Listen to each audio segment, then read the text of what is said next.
Hello everyone, तो एक बार फिर से आप सभी का स्वागत है। वादे के मुताबिक मैं फिर से आ गई हूँ और जैसा कि मैंने कल वादा किया था कि आने वाले कुछ दिन तक मैं आपको आपकी बचपन में ले जाऊँगी। और हाँ, अगर आपका गांव से ताल्लुकात कुछ रहा है तो ज़रूर बहुत सारी चीज़ याद आने वाली हैं।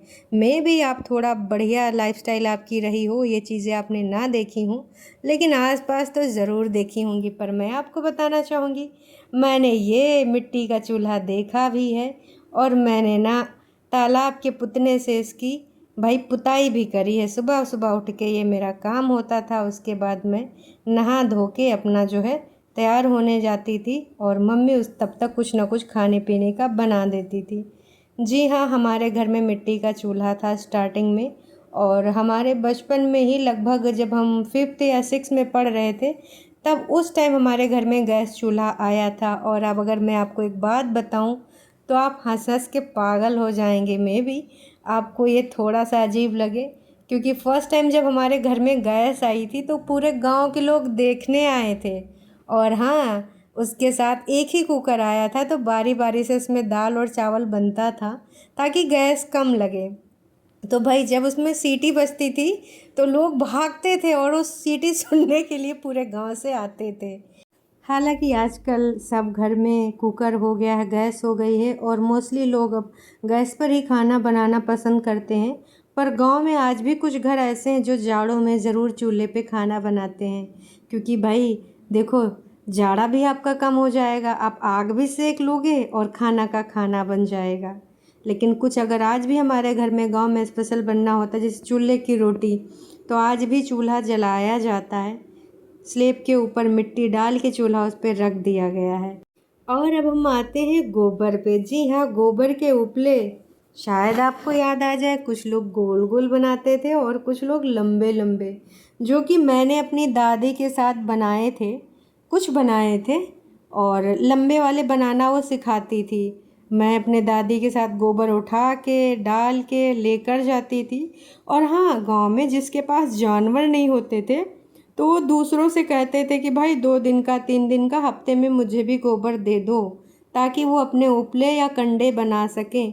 क्योंकि देखो, उस टाइम ना चूल्हे में जलाने के लिए उपले और लकड़ियों का ही साथ होता था। दाल में एक उबाल आ जाती थी, उसके बाद कंडों की आग उठा के नीचे उस पर बटुली रख दी जाती थी और दाल उबाल आने के बाद ऑटोमेटिक पक जाती थी। तो ये थे आइडियाज़ हमारे गांव में किस प्रकार से भाई ईंधन का साधन यही हुआ करता था।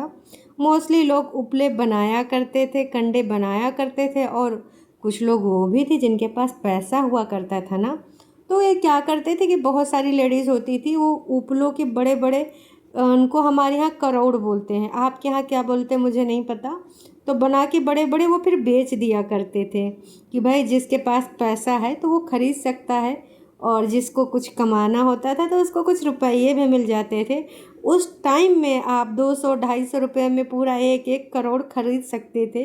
हमारे यहाँ पर भी बाद में ख़रीदा गया है, क्योंकि जब गैस आ गई तो उपले बनाने बंद हो गए और इससे कुछ ना कुछ लोगों को थोड़े पैसे भी कमाने का अवसर मिल जाता था। जो घर की लेडीज़ थी तो वो ये काम किया करती थी, तमाम लोग ऐसा करते थे, उनके लिए ये एक तरीक़ा का व्यापार था कि भाई ज़्यादा से ज़्यादा बना लो और बिक जाएगा। क्योंकि उस टाइम 250-200 रुपये भी बहुत ज़्यादा हुआ करते थे, है ना।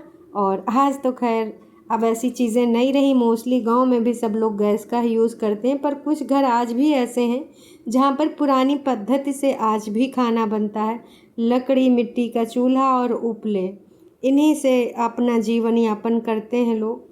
जो निम्न श्रेणी के, मतलब जो वाकई में उनके पास बहुत पैसा का अभाव है, किसी तरीके से उनकी रोज़ी रोटी चलती है, तो ऐसे में वो लोग आज भी इसी चीज़ का यूज़ करते हैं। इसके अलावा गोबर का और किस तरीके से यूज़ होता था भाई, ये देखकर आपको कुछ याद आया?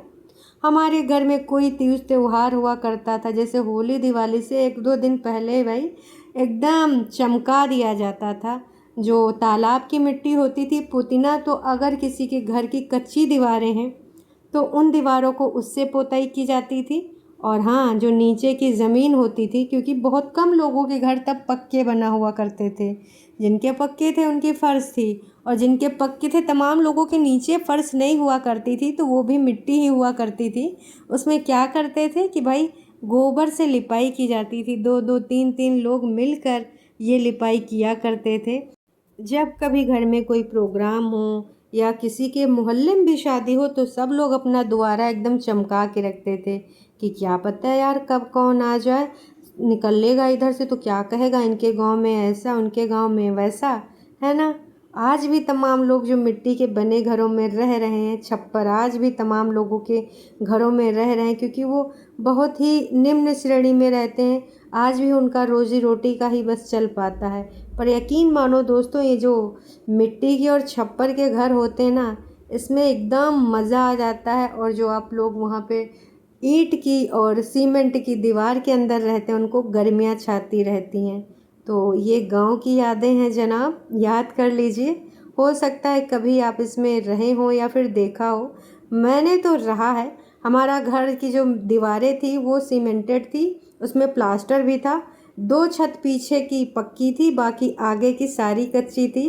तो उसमें लिपाई पुताई भी होती थी और तालाब से बरसात से पहले लाके मिट्टी की पुताई छत पे की जाती थी ताकि बारिश में पानी नीचे ना टपके। लेकिन कुछ टाइम बाद वो सारी चीज़ें खो गई हैं। आज घर तो ज़रूर पक्का हो गया, अच्छा बन गया है, पर वो सारी चीज़ें याद करती हूँ। जब कभी उस घर में जाती हूँ तो ये लगता है कि यहाँ पे ये वाला कमरा था, यहाँ पे पीछे वाला, वहाँ पे भूसा वाला, वहाँ पे कंडा वाला, इस प्रकार के कमरा हुआ करते थे। तो सारी चीज़ें आज भी मुझे याद हैं और कई बार हम लोग आपस में डिस्कस करते हैं। ये जो गांव के पेड़ पौधे हैं, बड़े बड़े दरख्त, इनमें लोग ना क्या करते थे कि भाई बैठ के अगर खेती किसानी करके आए हैं, थक गए हैं, तो इन्हीं पेड़ पौधों के नीचे भाई खाना खाया करते थे और यहीं पर उनको चैन सुकून की थोड़ी नींद ले लेते थे दोपहर में और शाम को फिर से अपने खेतों में काम करने के लिए लग जाते थे। तो याद आया ना आपको गांव का वो पिछड़ा ज़माना। हो सकता है कुछ लोग ये जीवन ना जिए हों, तो ये जान लीजिए आपको आज मैंने कुछ जानकारी दी। और ये घड़ी, इस घड़ी से रिलेटेड तो मैं कुछ चीज़ें शेयर करना चाहूँगी। एक्चुअली हमारे घर में एक घड़ी थी और वो घड़ी मेरी मम्मी की शादी में मिली थी। पूरे गांव के लोग आते थे टाइम पूछने। वैसे तो लोग बहुत सारे सूरज के ढलने से, चढ़ने से, उतरने से अंदाज़ा लगाते थे कि इतना बजा होगा, इतना बजा होगा। और आज आलम देखिए, हर घर में घड़ी होती, मोबाइल में घड़ी होती है, हाथ पे घड़ी होती है, फिटनेस बैंड होता, न जाने क्या क्या। और उस टाइम एक घड़ी कितने लोगों को टाइम बताती थी, इसी के हिसाब किताब से लोग एक दूसरे से मिल भी लिया करते थे। खैर, इस घड़ी से रिलेटेड एक किस्सा आपको सुनाऊंगी।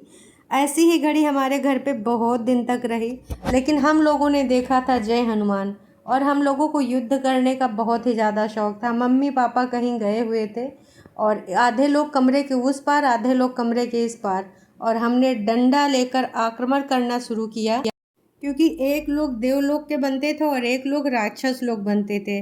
तो हम लोग अक्सर ये वाला गेम खेलते थे। पता नहीं किसका डंडा उस दरवाजे के ऊपर घड़ी लगी थी और उस पर टकराया और वो घड़ी नीचे आके गिरी धड़ाम।